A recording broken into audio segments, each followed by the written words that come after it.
The British Virgin Islands, appropriately regarded as nature's little secret, is an archipelago of 60 islands and keys, surrounded by the crystal clear water of the Caribbean Sea.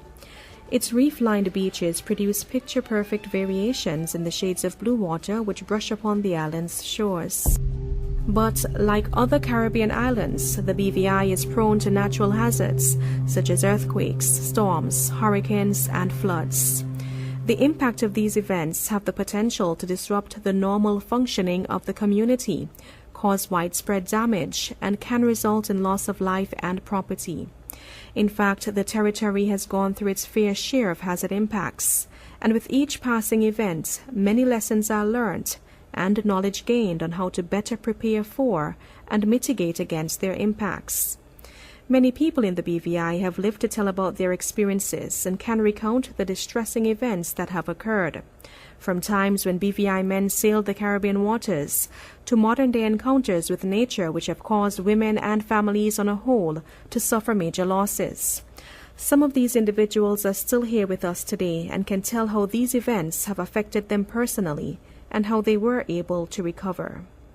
The effects of hazards can be so significant that they are permanently etched in the minds of those who have lived through them, but they can now share their stories of survival, perseverance, and resilience.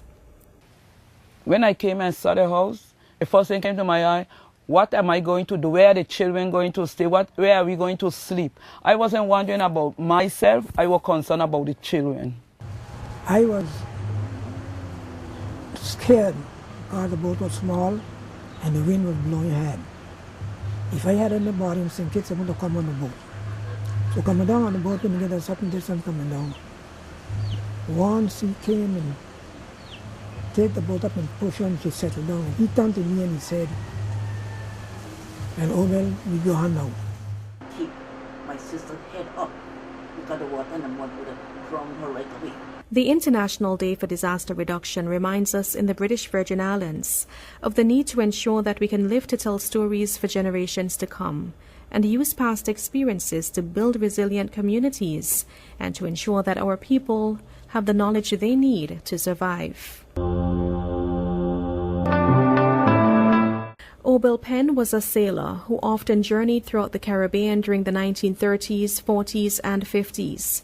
His voyages would normally take him from one Caribbean island to the next. And while he would normally enjoy his trips to various islands, his times spent at sea were not always smooth sailing.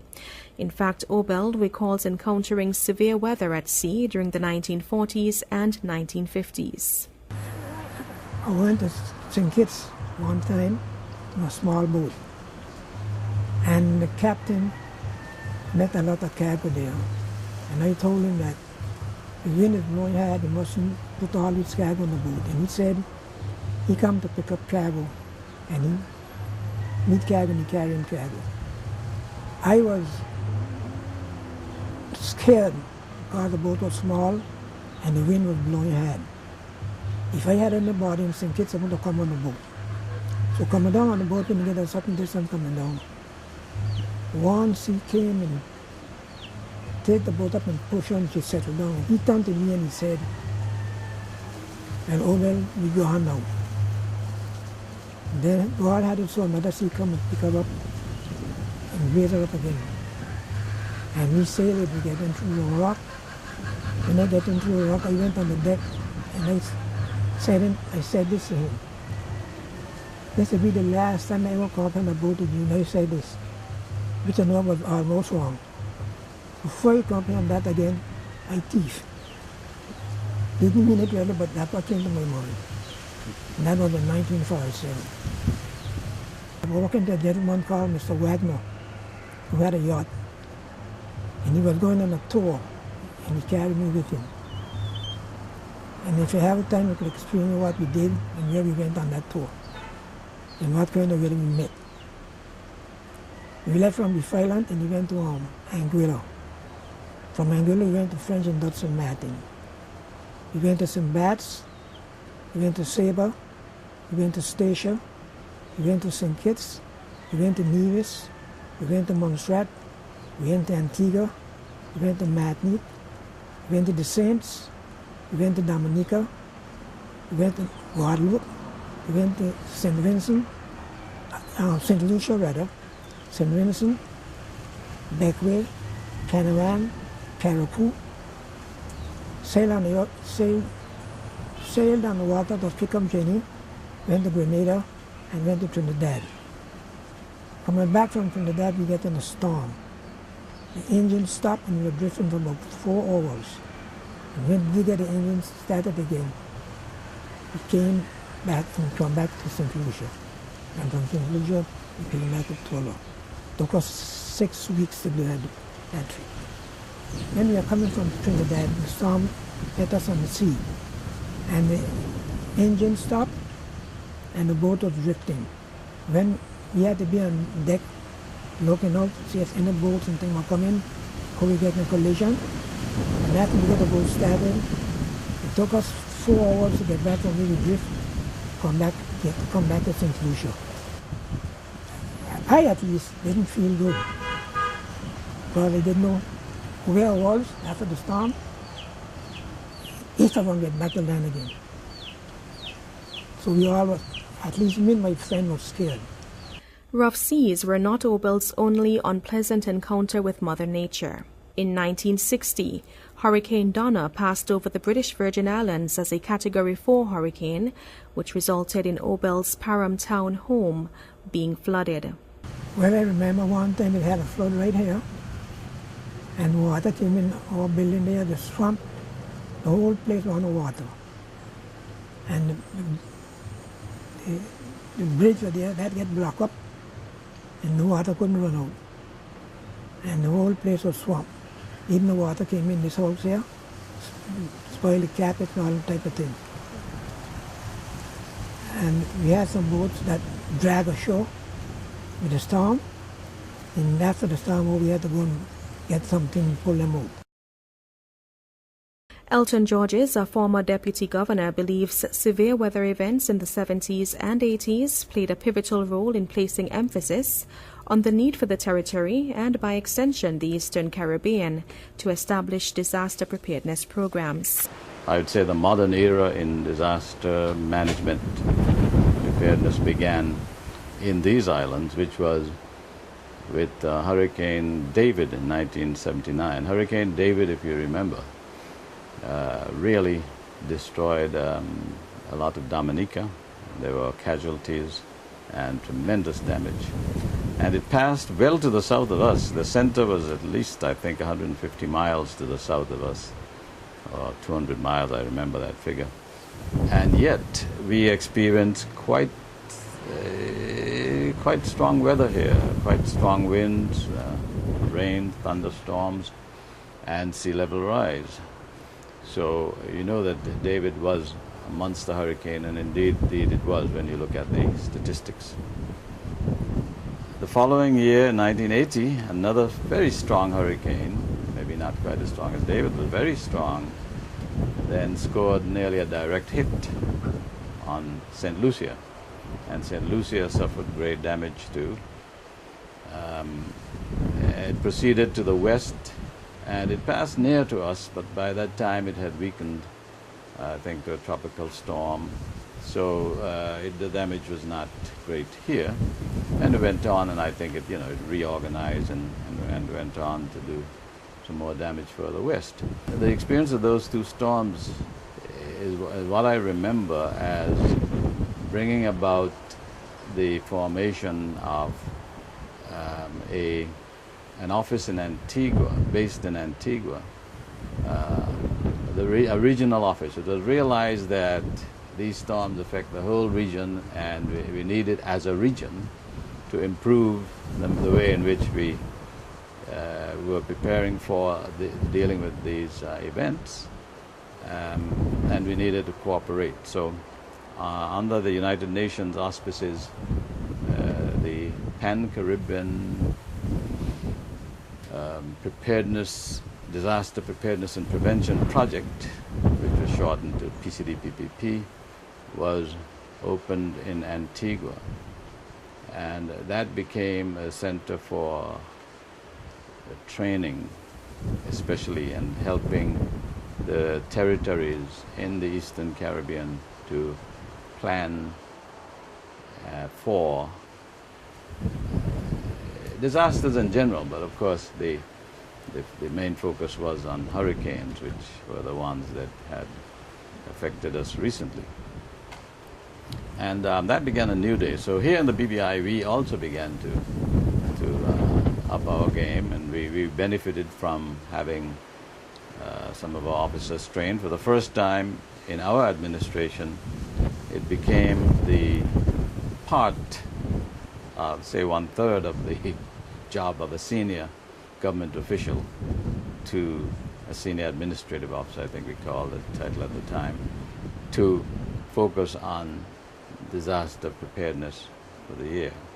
So that individual was trained, and we also had visits from the project and local seminars, trying to train as many people as possible. Georges shares his experience with other tropical storms and hurricanes, including the infamous Hurricane Hugo in 1989, which left a trail of destruction throughout the Eastern Caribbean.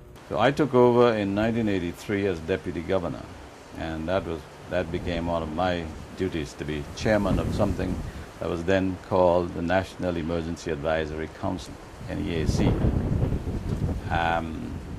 We had a hit in 1984 in October from a storm called Klaus, which came through here from an odd angle from the southwest, and it did some damage and kept us in mind that we needed to keep improving how we respond to these events. But then came the one that I could speak most about, which is 1989 and Hurricane Hugo. By 1989, we had a dedicated office building at McNamara for our office, for our emergency operations center, really. At the time, we did not have, at the time we had Hugo, we did not have in post a dedicated disaster preparedness officer yet. And so what happened is that we got knowledge Hugo was approaching. I remember the afternoon as it was approaching that we manned the Emergency Operations Center, and it was just myself really. At that time it was rudimentary, just myself and a couple other government officers. We had Captain Seller, who's from the Ports Authority and who had a personal interest. He was a master mariner, and he had his charts, could help us to chart where the hurricane was going physically. This was 1989. This was the days before all of the technology we have now. We had, very important, the communications officer, a man named Arthur Swain, the late Arthur Swain, and he was the radio man. Very, very, very important person. And then we had a couple of ladies, one from the Ministry of Communications, Monica Allen, and we had another lady who, she was more or less volunteering, not directly involved in disaster management, Victorine Ramney-Wallach. The five of us, I can't remember how many names I called there, were the team that were at the center for most of Hugo. And while we were waiting there in the afternoon, awaiting the storm, I remember the manager of Cable and Wireless came by, and his face was very worried, because he came by to tell us that he'd just heard that the installations on Mount Chance in Montserrat had been destroyed by the hurricane, which had passed Montserrat now and was heading here. And he was very, very worried indeed as to whether, what was going to happen to us and whether we were prepared.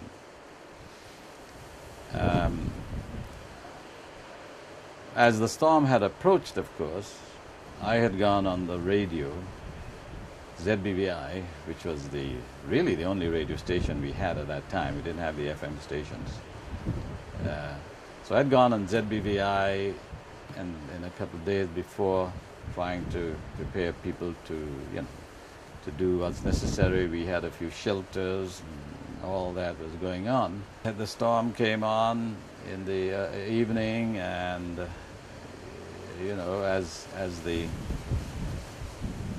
got more intense and the winds began to blow more and more, we were pretty nervous where we were. And we were in a building that was built back in 1970 and hadn't had much work done to it. So we were getting water coming in through the windows, and we were getting some of the window frames began to shake and whatnot. But thankfully, nothing major happened. And so we were there throughout the night.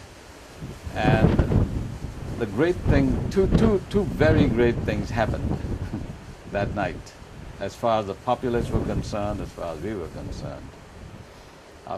Many great things happened, but two. ZBVI stayed on the air.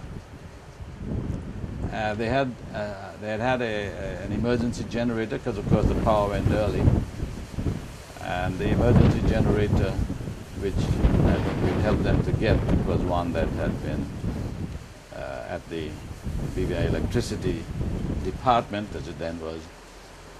By then was maybe the corporation, but we helped them to get that emergency generator, and it's a good thing we had done that. They were able to keep that generator going and stay on the air. And secondly, the telephone lines, a number of telephone lines stayed on, and the telephone line between us and ZBVI stayed on. Because of that, I was able to go on ZBVI at intervals during that long night and update folks on where the storm was, because Arthur Swain was getting the information in from, I suppose, the National Weather Service or the Antigua Met Station, I don't know where, but we were getting information in on where the storm was, how it was traveling, the latitude, longitude, etc. Captain Sala would get on his chart and chart the distance in miles from us. And so we were able to go on and tell people on ZBVI, because at that time now, places where you'd normally get that information, like the radio stations in Puerto Rico or St. Thomas, after a while they all went off the air. And so persons who had transistor radios were able to track the storm to the information we were sending out. So that telephone line and that radio station were a lifeline. And then also, it enabled persons to call in to ZBVI. ZBVI became the center. And after a while, in fact, before the storm became too severe, one of our volunteers, Vicky Ramdevalak, was able to get picked up. I try to remember whether it's a police or fire, people who took her to ZBVI to help to relieve the staff there, and also be a voice for us. So we were able, through that, calls were coming in, people were telling of their experiences, roofs began to go, people needed rescuing.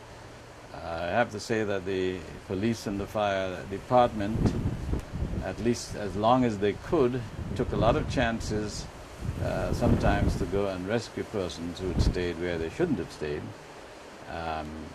and try to get them to shelters or safe haven. The hospital was in operation. We were in touch with them, and so that was good. It was a long night, and we were able to give advice to persons who were calling from their homes what to do. Their roof had gone, some of their doors had gone, the wind was coming in. But most people did what came naturally, which is they took refuge in the safest part of their houses. The Hugo experience did a lot. Well, I think it was our big wake-up call, because that made us realize that we needed to have we needed to have an office, a permanent office for disaster preparedness, that every day there needed to be somebody waking up, and that was the main thing that they were going to do, that we could no longer have it as part of the job of somebody. In Hugo's aftermath, the territory was left with damage totaling approximately $40 million. Genevieve Myers Harris's family home sustained serious damage from Hugo. She tells us about that experience. I was living on the other end down at Arundel Estate, Shannon, between Shannon and Arundel Estate, back at the Rumstillery. We were there and they warned us about the weather was coming, and we were living in my aunt's house. So I decided my aunt's house was wood and my grandma's house was wall, and she was living in St. Thomas. So I decided that we're going to go to my grandmother's house and leave my aunt's house because I feel it wasn't safe, because there were guts there also. So I told my sister, let us move, but the children was small. I had my 4 small children. And she decided she wanted to go, she gonna stay. And then I got some garbage bags and I put some clothes and I walk with. And during the night, we had this big revolution. When we looked at the house that we left, the roof was in the air. The Hurricane Hugo took the roof. That was the 16th of September, 1989. In the following years, other tropical storms and hurricanes left their marks on the territory, to include Lewis, Marion, Georges, Lenny, and Earl, to name a few. We had a bit of a lull until 95, when we had the big storms of Luis and Marilyn. Marilyn more than Luis, because Luis passed a bit to the northeast of us. Marilyn, however, devastated St. Thomas, and also was pretty impressive damage here. We kept losing roofs again and whatnot. And then in 96, we had a direct hit from the first storm of the season, well, the second, Bertha. Bertha passed over the BVI, and it was my personal first experience of the eye of a hurricane. Thankfully, it was a Category 1, and it, again,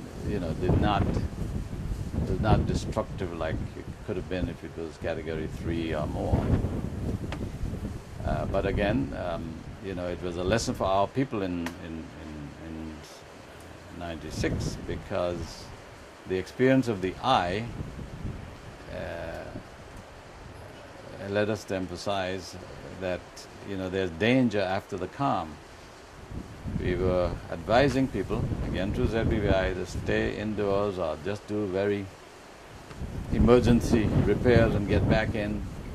And most people did that, but there were those few who said, these people are crazy, this storm is over, and decided to start driving about, and then when were nearly caught with their pants down when the winds began from the opposite direction. So I'd say that all of those led inexorably on to where we are, to getting the concept change from just preparedness to holistic management, and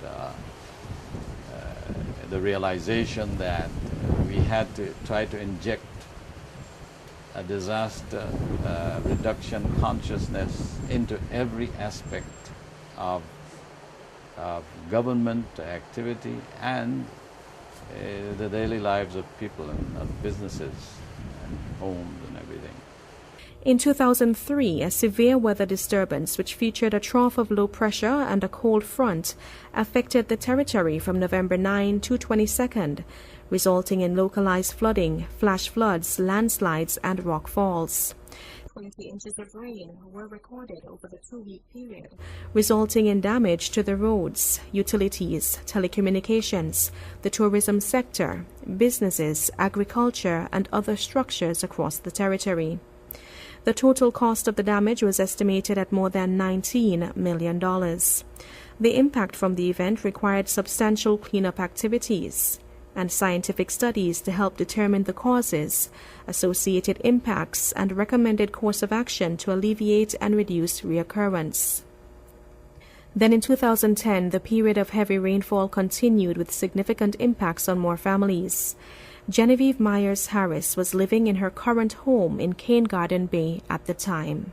I was at the Ivan Dawson Primary School doing the summer program, and I was called by my daughter saying that my house getting water, but I accustomed of it getting flood. So I didn't pay attention, but then her husband came for me and tell me we have to go. And when I came, but before I leave, at the school, the water was coming in through the outlet and coming inside, flooding the school also. So when I left and came up, I couldn't enter my gate. I had to go all the way around and go through the neighbors and came through the bush and bust by the basketball court, which is next door to me. And I couldn't pass. When I got there, the water was above my breast. And I stand up and I wondered, how am I going to get to the house? Anyway, I came to the side. When I reached by the house, I saw the water. My door is about 8 feet high, and the water was about that high coming to the door. And there was a deep freezer from in the corner of the house about 10 feet away from where it was. Came to the door, and then the water was coming out, and I began to cry. I just began to cry because I couldn't do nothing. So I tried to come around the house. When I come around, I couldn't pass neither. The water was above my breast. And I think I'm about 5'6" or something like that. And then I began to cry, and the rain began to pour, and I wondering what is happening, but there was no way that I can stop it from happening.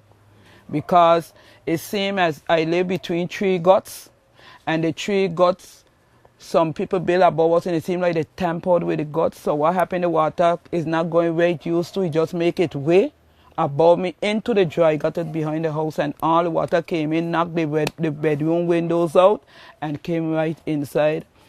Then I was there, we were there for hours with this rain falling, but it was just rain, no wind, and it continued to rain and rain and rain. When the rain completely stopped and I went inside, everything was destroyed.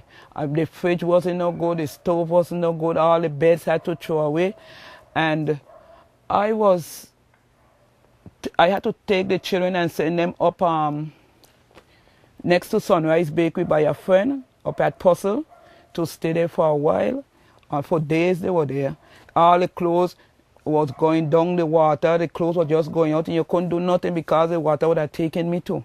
So I was just there for a while, and then it calmed down, and then we tried to see what we can do.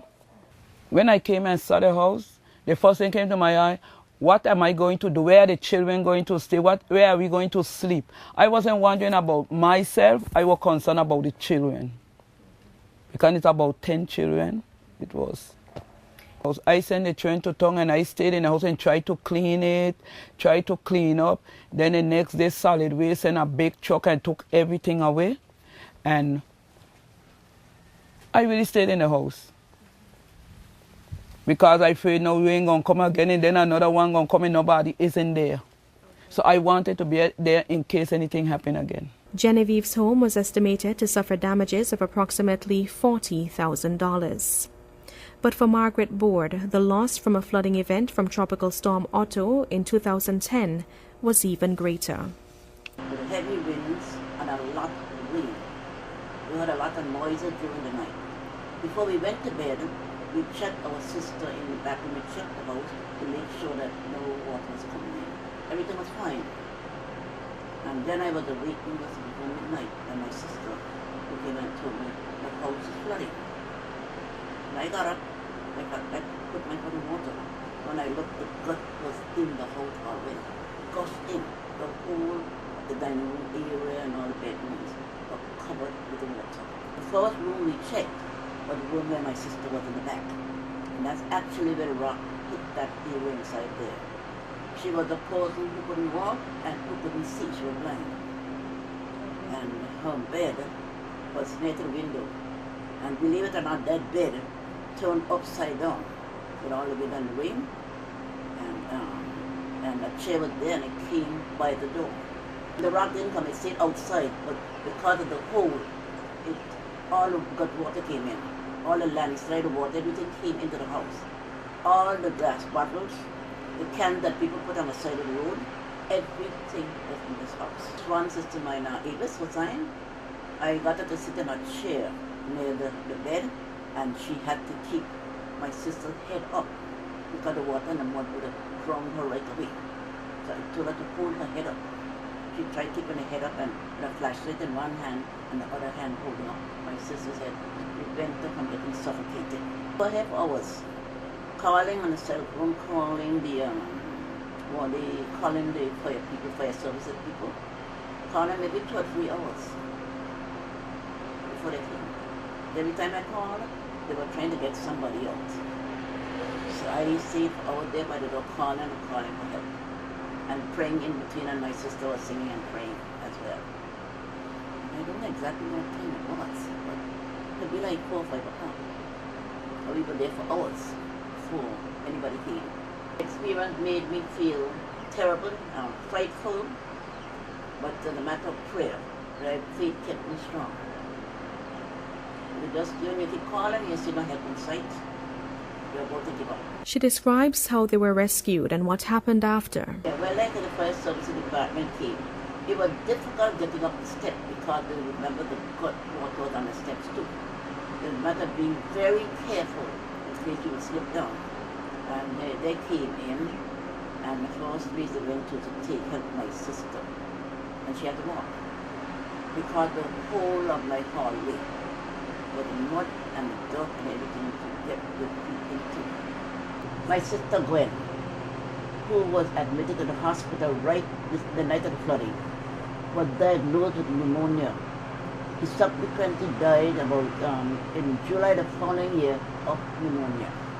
Floods in 2010 cost the territory an estimated $22 million. And while disaster managers across the world envision a world in which there is absolutely no loss from these types of events, the harsh reality is that some degree of loss is inevitable from hazard impacts. But as Charlene Dabrio, Director of the Department of Disaster Management, tells us, lessons are learned from each event, which are used along with new technology to help individuals reduce the possibility of being severely impacted by hazards. Here in the British Virgin Islands, we continue to make consistent progress in our efforts to empower all individuals to reduce their disaster risk and strengthen their ability to prepare for, cope with, and recover from hazard impacts. Empowering people to be able to take control of their lives in times of crisis is absolutely critical for reducing deaths caused by emergencies and hazard impacts. Additionally, the cost of damage from hazards and disasters can be astronomical and can set small island states such as the BVI back by years. In fact, from 1989 to 2010, damage to the territory from intermittent flood and hurricane events was estimated at $144.3 million. We accept that we cannot prevent some hazards and damage in some instances is unavoidable. However, through training, education, outreach, and a comprehensive approach to disaster management, we have made and will continue to make a significant contribution to building a resilient British Virgin Islands. It is important to note that our education, training, and hazard preparedness activities are not restricted to the hazards which frequently impact the territory, such as earthquakes, hurricanes, floods, and storms. We also place great emphasis on tsunami preparedness and education, along with preparation to deal with man-made hazards. As a matter of fact, our work to raise awareness and to prepare the BVI for the possibility of a tsunami impact has been observed internationally and has led to the BVI, through the work of the Department of Disaster Management and its partners, being recognized as tsunami ready. Our vision is to have a smart footprint, working towards resilience and safeguarding life, livelihoods, and the sustainable development of the Virgin Islands. But this vision can only become a reality if we have all sectors of the community working together to make disaster risk reduction a way of life. Thankfully, the DDM has received support from a number of government departments, businesses, organizations, and community groups to champion disaster preparedness and mitigation, and where possible, prevention. Nonetheless, there is still an opportunity for others to work with us to propel the Virgin Islands towards our vision.